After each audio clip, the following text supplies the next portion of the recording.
Greetings once again, everyone. My name is Winston, and I serve here on the NUST campus through Focus.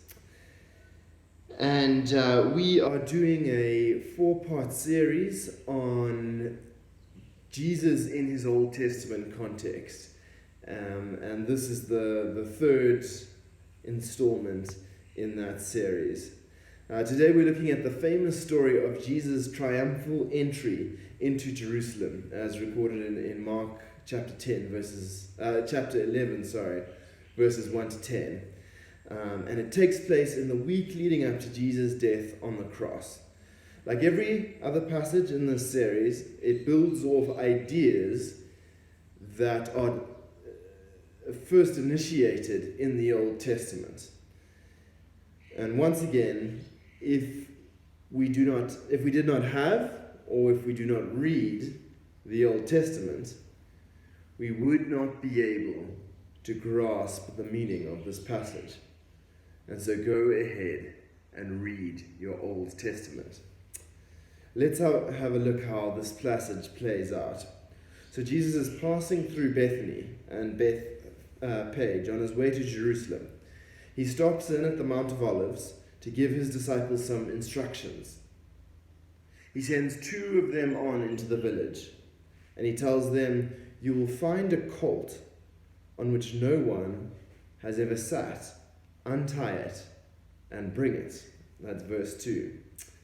Now, as an aside, this instruction has led some people in the rural areas of Zimbabwe, a place where donkey theft is considered a very high crime. It's led them to conclude that Jesus was a thief. But of course, simply reading the next verse shows that this conclusion is quite bizarre. The disciples only needed to say, "The Lord has need of it," and will send it back immediately, if someone were to ask them what they were doing, and that person will allow them to take it. Whether through prearrangement or foreknowledge, Jesus knew that there would be no objections to his using this donkey. And so the disciples go out and they get this donkey, and everything in this donkey fetching escapade plays out exactly as Jesus said it would. They bring back the trusty beast of burden to Jesus, and cushioning its back with their coats and pathing its walkway with leafy branches, they set Jesus on its back, and it takes him forward through the throng and into Jerusalem.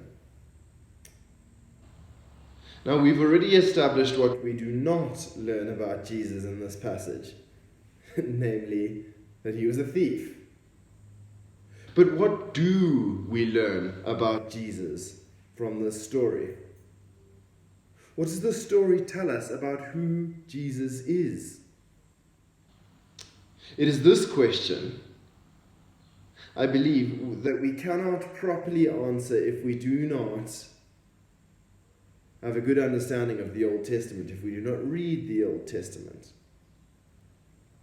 We tend to think that Jesus' choice to enter Jerusalem on a donkey is merely a symbol of his humility. But this is not entirely right. Let's look at what Zechariah, chapter 9, verse 9 has to say about it. "Rejoice greatly, O daughter of Zion. Shout aloud, O daughter of Jerusalem. Behold, your king is coming to you, humble and mounted on a donkey, on a colt, the foal of a donkey." Jesus, as he rode into Jerusalem, was fulfilling this prophecy from Zechariah. Now, I've said that Jesus' choice of a donkey for transport does not merely represent his humility. I was not saying that it does not in some way display his humility. Of course it does. Zechariah makes this very clear. He describes this coming king as being humble and mounted on a donkey. But that is not the full story. The donkey does not just show that Jesus is humble. It also shows that Jesus is king.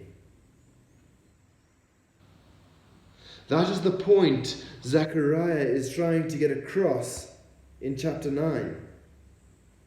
He is telling them not to despair because their king is coming. And the marker he points to that will let them know that when this coming is when he rides into town on the back of a donkey. We may have missed the fact that the donkey shows Jesus to be king. But notice that the residents of Jerusalem did not.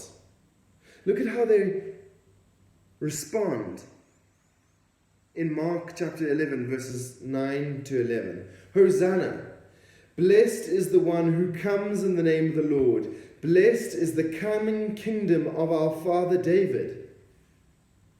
These words recognize the truth of Zechariah 9:9. And they also recognize the truth of numerous other prophecies in the Old Testament that speak of the coming Messiah as being from the line of David. 2 Samuel 7:12 through 16, Isaiah 11:1, Jeremiah 23:5-6, to name a few.